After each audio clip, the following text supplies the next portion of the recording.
How's it going, Ghostlings? My name is Ghost Aniki, and welcome to a new series I'm calling D&D Class, where we're going to be discussing everything D&D. D&D's been a hobby of mine for a while now. I love it. I love everything about the game. I've been a DM for a couple years now, and I've been wanting to find a way to share that on my channels and share it with all of you, and this is the start of that. The big thing I want to do through this series is help new players get comfortable with the idea of starting D&D. I want to go through character creation, combat mechanics, role-playing mechanics, just about anything I can to help new players get comfortable with the game, and maybe bring in kind of a refresher course for those who have been out of it for a while, or a resource that new DMs want to use. And that's where we're starting here.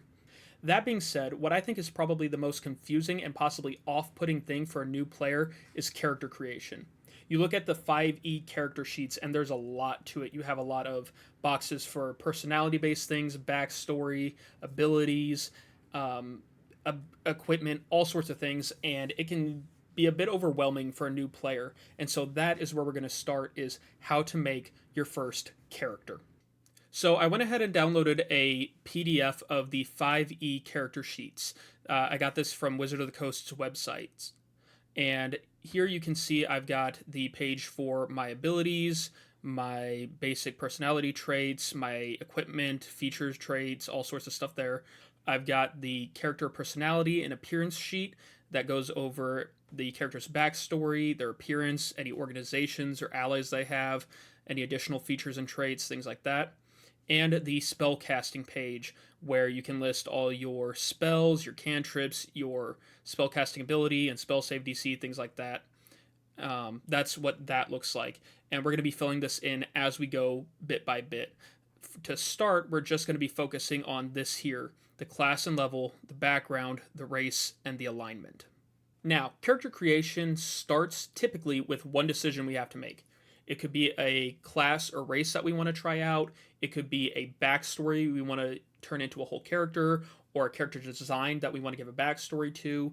It could be a new mechanic we want to try out. It could be really anything, but typically there's one decision that has to be made to start the character. And for us, that's going to be the class and level.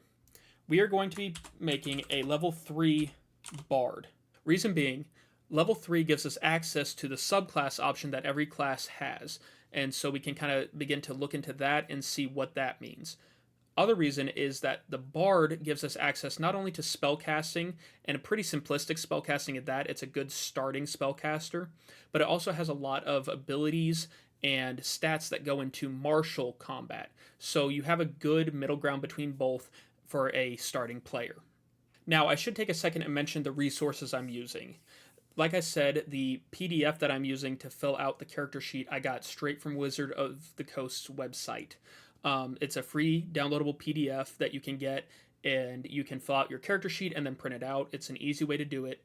And then all the character information I'm getting, so my class information, race information, background, all of it, I'm getting from the D&D Wiki, D&D Beyond, and the books that I own. The D&D Wiki has most class and race options and background options that you could use. It doesn't have some of the newer ones that have been added to D&D Beyond, and to get those, you might have to buy some of the supplements or books from D&D Beyond to get access to those race or classes, abilities, and backstories. But for the most part, between the two and any books that you have access to, you should be able to find the information you want for just about any character you could create. So, starting with D&D classes.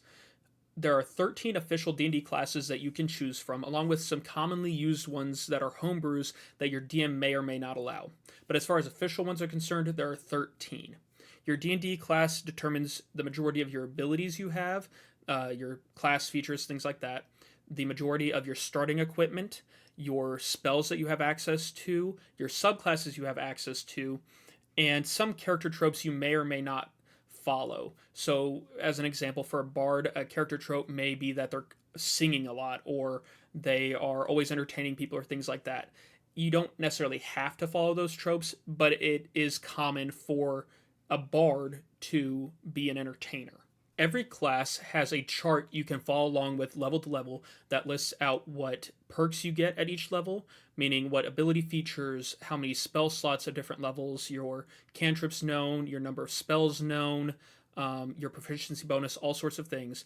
And then beneath that chart has a more detailed list of what each ability does at each level.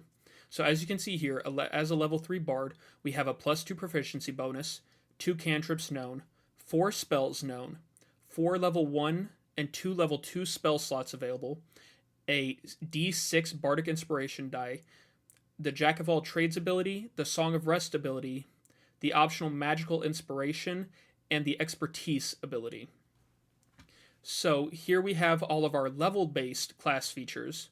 We have our basic or general class features that determine our hit dice, our HP, our basic equipment proficiencies, our saving throws, and our skill proficiencies. We have listed our starting equipment that we'll choose from. We have our spellcasting rules, and we have our subclass option that we've chosen, which is the College of Swords. Until we fill in our abilities on the character sheet, I have them open on the notes, and we'll fill them in as we go and kind of go more in depth into what each ability does and what we can do with it. Next, we're going to choose our player race. Now, this is where things might get a little tricky because by my count, there are 83 official D&D races along with other homebrew races. I mean, I've even created a couple homebrew races myself. But this is going to determine some extra abilities that we have and some perks to our stats. Now, ideally as a bard, we want to choose a player race that gives us a perk to charisma, since that's going to be a lot of our ability checks and what we're good at, and it'll go into our spell casting. I have chosen for us to play or create a Dragonborn. Dragonborns have a +1 to the charisma bonus. That'll help with a little bit with our spellcasting and our bardic abilities.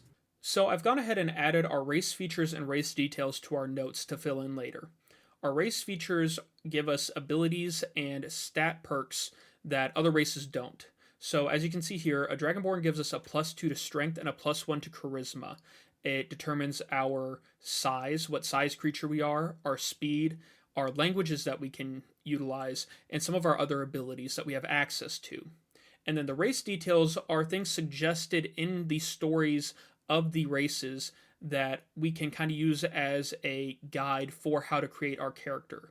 As an example, Dragonborns tend to reach adulthood by 15 years and live on average 80 years. That doesn't necessarily mean there aren't ones older, but that is the average set by the specific stories in the player handbook. They tend towards extreme alignments, and they're usually taller and heavier than average humans. Your character doesn't have to follow these outlines, but it's a good start at looking, okay, how do I want to play my character, and what does making the character outside of these standards mean for their personality and for their backstory. It's also good to note that just like every class has subclass options, some races have sub-race options. So as you can see here, I have listed that our Dragonborn is of Silver Draconic ancestry.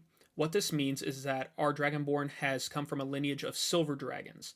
This not only determines a certain type of ability it has, but also determines some of its backstory. Different books, different campaign stories, different creators have added different sub-races to fit the races better into their worlds. And so there are a lot of different options for most races that you can choose from that'll determine more about your backstory and your abilities that you have access to.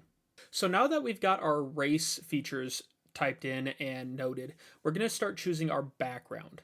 The background is where we start to get a little bit more heavy on the role-playing side. It does give some starting items, your starting gold, and some added abilities and stat perks, but the primary thing for the background is to give flavor text to your character. Any ability you get from it will tend to be something that you would use to interact with NPCs and your fellow players.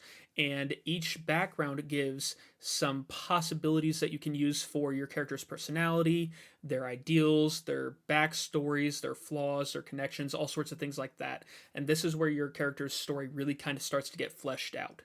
Now, for our purposes, we're going to be part of the entertainer background. As you can see, we've got our background features typed in. We've got skill proficiencies, we've got tool proficiencies, languages that we get added to our character, which in this case are none, our starting equipment with our starting gold, our ability by popular demand and a player kind of suggestion, which is the entertainer routine, where we can choose 1 to 3 different routines that we are skilled in for our character. You don't have to, you can come up with your own, or you can just roll for the chart. But this is one of those flavor text things that I mentioned that really come in handy in really fleshing out our character and guiding how we role play them. The information for the entertainer background mentions that art is your life. Whether you are a comedian or a musician or a storyteller, a dancer, whatever you decide for your bard as an entertainer, your art should be a focus of your character, whatever that art may be. And that's what the background does, is it gives more detail into what your character cares about, what guides them, how your character may act in certain situations given their ideals and what they value. As an entertainer, you're constantly looking for a way to perform for others, and it can come in handy. It can net you gold, it can net you a place to stay, a hot meal. It can net you a lot of things that take part in the role-playing mechanics of D&D. The final decision that we have to make for our character is their alignment. Your alignment is going to be what determines the choices your character makes. Does your character choose to save the person in trouble, or will they take the gold from another person to save someone else? Do they decide to save the village or help the big bad destroy the village for some reason? Are they good? Are they evil? Do they follow a set of codes, moral codes? Do they just kind of fly by the seat of their pants? What decisions will your character make in any given circumstance? To help explain alignment a bit better, I went ahead and found a basic alignment chart online. So on the top you see you have lawful good, neutral good, chaotic good. You have lawful neutral, true neutral, and chaotic neutral. And then you have lawful evil, neutral evil, and chaotic evil. Good and evil just determine your morality. Are you morally good? Are you morally evil? Or are you somewhere in the middle where you could choose to do something good or you could choose something evil depending on what is best for you in the situation? Lawful versus chaotic is where things get a little bit more confusing. So your lawful players follow a set of code. It could be a moral code, it could be a law-based code, a political code, a self-inflicted code, something they grew up on. It's just some sort of code that guides what they do. Your chaotic players don't have a code. They do things completely kind of at random while still following their morality. So a chaotic good player will still do something good, but it's based on what they see as good at the time.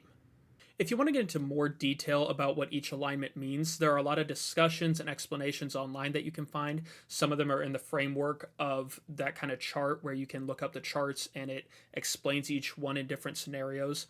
But for the purpose of our character, we're going to go ahead and choose to be a neutral good alignment.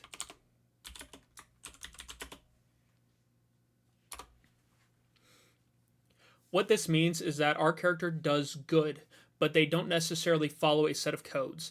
They'll follow the law if they have to, if it benefits them. They may not, but whatever decision they make, it's going to be for the morally good choice.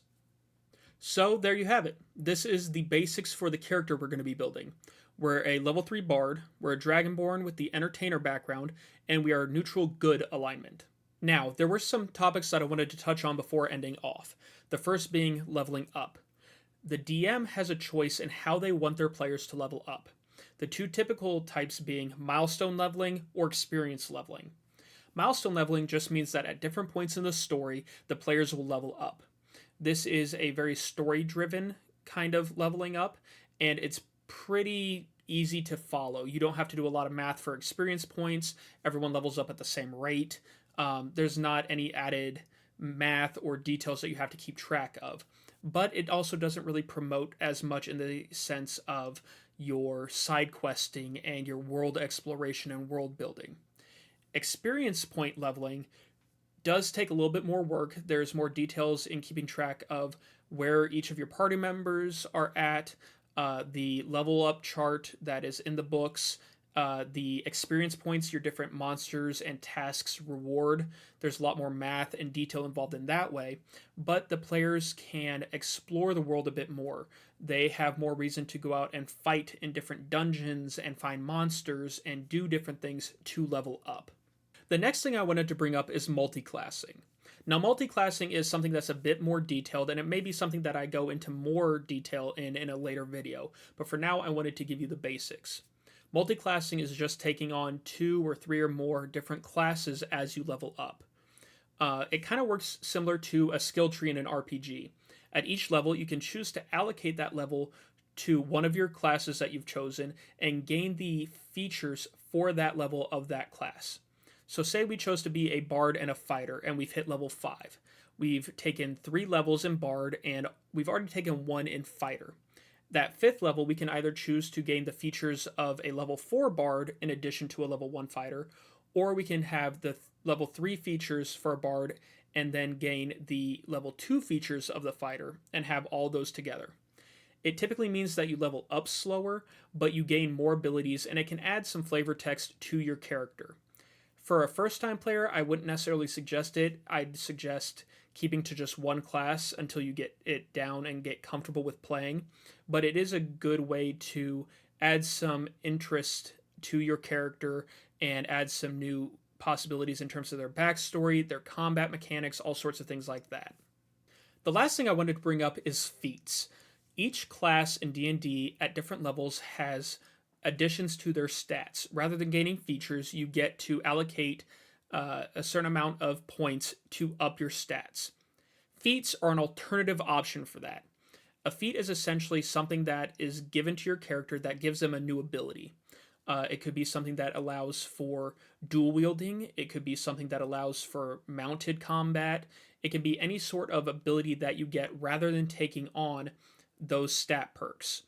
A DM may or may not allow those things. You have to discuss with your DM.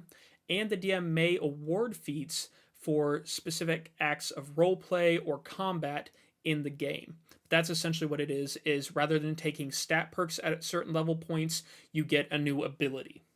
And that does it for the first video of D&D class. Like I said, we've established the basics of our character, and next time we're going to start filling in our stats, our abilities, our proficiencies, all sorts of things, and start getting into what our character can do and start kind of fleshing out what they look like in terms of combat ability and roleplay ability. If there's anything I missed, please feel free to mention in the comments. Let's help each other out and really get everyone comfortable with making a character and get comfortable with the idea of D&D. As always, if you like what you saw, check out our YouTube, Twitch, Discord, TikTok. Check out all the places so you don't miss any news, content, updates, changes. I'm constantly coming up with ideas to add new content and kind of come up with new things for everyone to enjoy. If you liked what you saw, share with your friends, family, neighbors, and share with someone who's looking to start D&D. We're going to be really diving in depth with character creation and how to play D&D, and I'm very excited for that. As always, thank you all for being here. I greatly appreciate it. Have a great night, great week, great day, great everything, and I'll see you in the next video. Bye, Ghostlings.